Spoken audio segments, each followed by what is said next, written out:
अस्सलाम वालेकुम साथियों। आज हम हैं हरियाणा के एक छोटे से गांव बीमा और इसमें एक बेहतरीन मस्जिद के बारे में आपको डॉक्टर साहब बताएंगे। तो सर बताएं आप। गुड इवनिंग साथियों। अभी हम गांव बीमा जो कि फिरोजपुर से, और हम जब यहाँ पहाड़ी के लिए जा रहे थे तो यहाँ मस्जिद में जब आए तो एक बहुत तारीखी और बहुत एक प्यारी सी मस्जिद में हम पहुँचे और यहाँ हमें जिम्मेदार फारूक भाई मिले। तो हमने बातों ही बातों में फारूक भाई से जब मस्जिद के बारे में पूछा तो हमारी टीम के बारे में मैं आपको बता दूँ सर।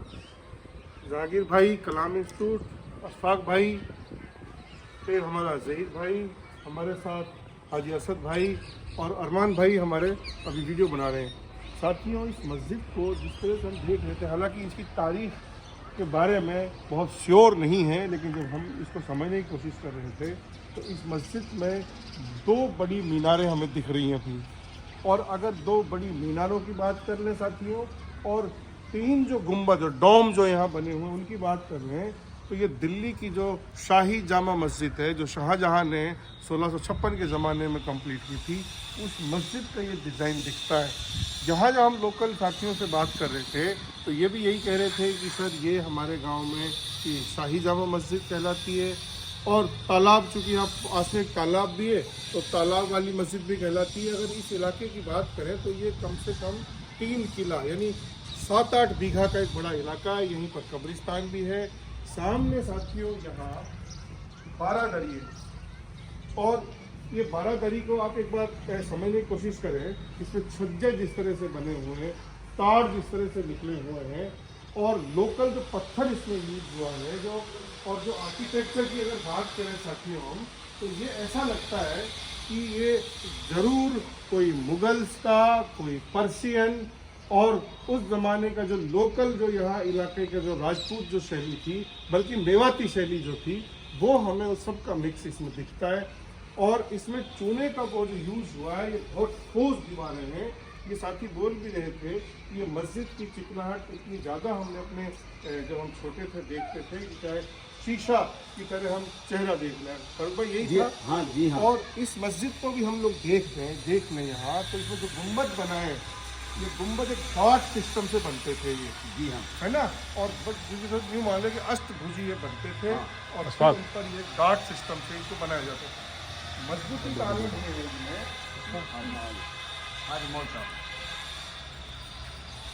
ये राजपूत आर्ट है जिसमें छज्जे बाहर निकले हों, फिर इनमें ये टोड़े लगाए गए हों। टोड़े इसकी मजबूती के लिए थे। हाँ जी हाँ। और फिर जो ये मेहराब 3 बनाए हों, ये मेहराब है, मेहराब, और ये मेहराब। हॉर्स शू के डिजाइन में बनते थे। हाँ। घोड़े की नाल जो होती थी ना, हाँ। उस डिजाइन में बनाए जाते थे।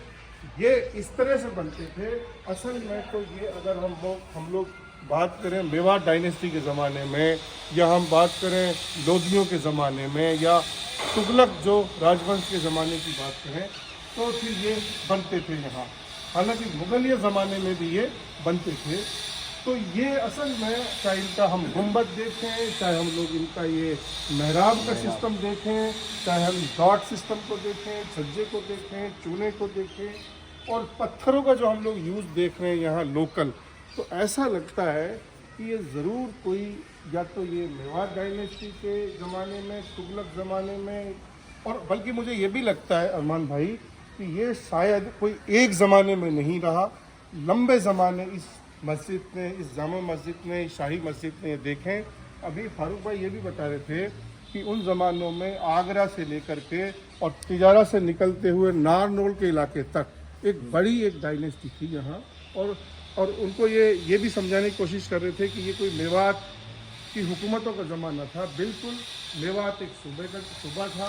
और अगर बाबर की भी हम बात करें तो खुद बाबर का जो बेटा था हिंदाल इस इलाके के गवर्नर बनाए थे बाबर ने भी। यानी इस मस्जिद ने एक बहुत लंबी तारीख शायद देखी होगी, लेकिन जिस तरह से इसमें जो स्थापत्य आर्किटेक्चर हमें दिख रहा है, वो ऐसा हमें शौक करता है कि ज़रूर ये कोई या तो मुग़लों के ज़माने के आसपास, मुगलों के, और या फिर उससे थोड़ा ऊपर नीचे के ज़माने में ये बना होगा। लेकिन फिर भी अगर जामा मस्जिद का जो जामा मस्जिद की टोटलिटी की बात करें तो ये दिल्ली की शाही जामा मस्जिद से हमें मिलती जुलती है। साथियों, यहीं पास में ही अमीन शाह की एक दरगाह भी है, यहाँ कब्रिस्तान है, और कब्रों के डिज़ाइन भी देखें तो फिर ऐसा लगता है कि ज़रूर थोड़ा सा चल सकते हैं। सीढ़ियाँ भी आपको दिखाऊं साथियों, आप देखिए सीढ़ियों में जो पत्थर यूज हुआ है वो पत्थर बिल्कुल लोकल पत्थर है। लोकल पत्थर है। और अगर बसी का जी। लोकल हमारे पत्थर, पड़ोस में बसी गांव है, उसका भी खानों का पत्थर है। बहुत सही। फारूक भाई बता रहे हैं कि ये बसी गांव जो हमारे है वो पत्थर लोकल यूज हुआ है। तो पत्थरों का आप चाहे इसको, और नक्काशी पे बहुत ज्यादा जोर नहीं है, यानी इससे ये जरूर लगता है कि सिंपल सोबर, लेकिन ठोसता पे बहुत जोर है, मजबूती पे बहुत ज्यादा जोर है। चूने का जो यूज हुआ अभी भी देखिए आप, कितना मजबूत चूने का यूज है ये। और फिर ये जो डिजाइन है, ये मुझे ऐसा लगता है कि शायद ये शुरुआत तो हुई होगी तुगलकों के ज़माने से, लेकिन शाहजहां के ज़माने तक या मुगलिया जो सल्तनत थी उसके ज़माने तक एक पूरा डेवलपमेंट हुआ होगा। तो इससे ये भी पता चलता है कि मेवात का इम्पोर्टेंस कितना ज़्यादा था। मेवात कितनी एक ज़बरदस्त जगह थी उन ज़मानों में। और इससे ये भी पता चलता है कि मेवात के इलाके में जो इस्लाम का प्रचार प्रसार हुआ, जो इस्लाम के दौर आए, वो शायद ये एक पूरी तारीख बताता है हमें कि किस तरह से यहाँ पर ये तारीख आई। और फिर हम लोग ये 12 दरी में अभी एंट्री कर रहे हैं साथियों। ये भी नाल है, देखिए ये भी घोड़े की नाल जैसा बना हुआ है, हॉर्स टू टाइप। मेहराब ये मेहराब जिनको हम लोग बोलते हैं। और फिर देखिए ये जो 12 दर है, और फिर ये डिजाइन देखिए, ऐसा लगता है कि यहाँ फिर वही local Rajput art, Indo Persian art, जिसको इस्लामिक आर्ट भी बोलते हैं, उसका भी यूज हुआ है।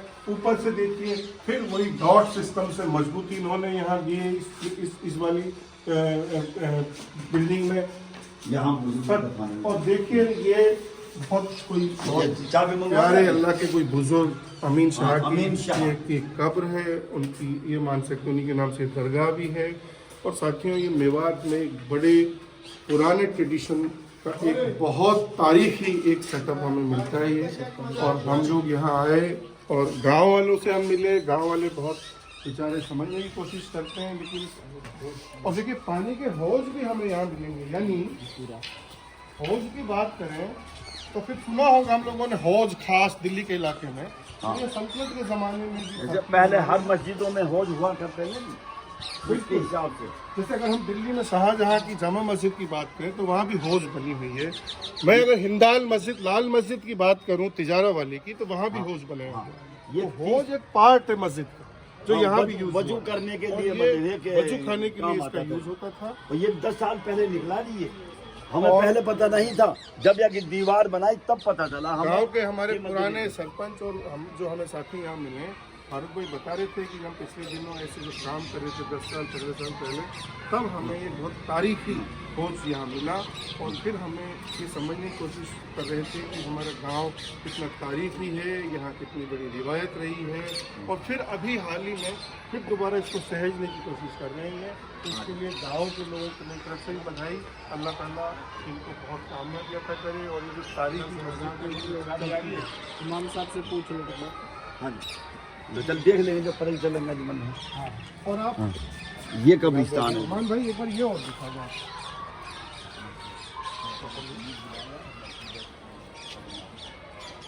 अरमान भाई, ये जो मस्जिदें हैं ये ज़रूर कोई वली औलियाओं की मस्जिद कब्रें होंगी, लेकिन हम लोग ये थोड़ा सा समझने की कोशिश करें। हालांकि जब हम कब्रों की बात करते हैं, कब्रें या तो किसी प्रोटोकॉल को इंडिकेट करती थी, या ये करती थी मेल फीमेल को। कोई औरत की कब्र थी, कोई मर्द की कब्र थी, कोई बच्चे की कब्र थी। लेकिन ये तो तय है कि ये जिस जमाने की कब्रें हैं तो चूने का यूज हुआ है, इसमें जिस तरह का डिजाइन है, तो कखेरी ईंट है इसमें। कखेरी ईंटें, फिर वही जैसे लोकल चीजें भी यूज हुई है यहाँ।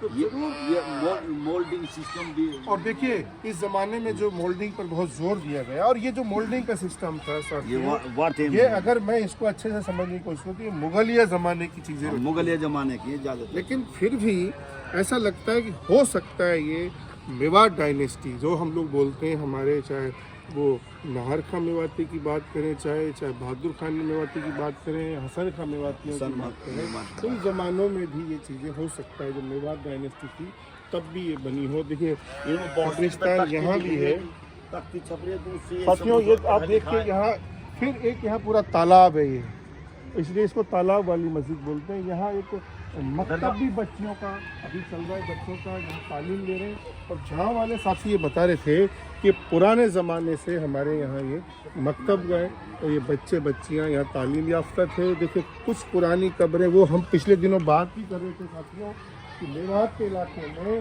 तो पिछले 25-30 सालों में जो शॉर्टकट से धनवान बनने की जो एक गलत सी परंपरा शुरू हुई है, उससे हो सकता है यहाँ भी कुछ नुकसान पहुँचा हो इनको भी, लेकिन फिर भी यहाँ बहुत जिम्मेदार साथी हैं, उन्होंने इसको बचा के रखा है। तो और देखिए मीनारों का भी आप देखिए, इस वाले जिसको हम लोग अभी 12 दरी कह रहे थे साथियों, इसकी मीनारें आप देखिए, चारों तरफ मीनारें हैं। कुछ साथी ये बता रहे थे कि मतलब एक आगरा का ताजमहल है, उससे पहले ये रिहर्सल के तौर पर बनाया गया हो। हमें ये बिल्कुल हमारे फारूक भाई ये कह रहे हैं कि हो सकता है उन ज़मानों में जब जैसे आगरे के ताजमहल की बात करें, जैसे वहाँ मीनारें यूज हुई है, तो ये उन्हीं ज़मानों में कहीं आगे पीछे इनका निर्माण हुआ हो। ये तो तय है कि इनका निर्माण इसी मीडियल पीरियड में हुआ, लेकिन बड़ी लंबी तारीख इनसे हमें पता चलती है साथियों। ये मेवात के इलाके में हम एक बहुत प्यारी जगह है। मेवात का ये मतलब है कि मतलब पहला ताजमहल है जी ये, मतलब हम तो ये कि हाँ जी वही हिसाब से, मतलब ये देखने के जैसे देखते हैं वही हिसाब से।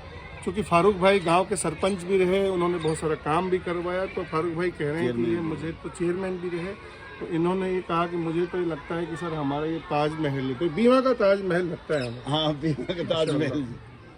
तो साथियों बहुत बहुत शुक्रिया, कभी यहाँ आना हो जाए तो आप यहाँ कोशिश करेंगे आने की। और हम लोग यहाँ साथ जब साथी आए तो हमें लगा कि आपके साथ कुछ चर्चा करते हैं, बहुत तारीफ है ये। तो ये आओ मेवात की जड़ों को उसको और मेवात को समझें, वो हमारी जो तहरीक है उसी का ये पार्ट है। शुक्रिया बहुत बहुत।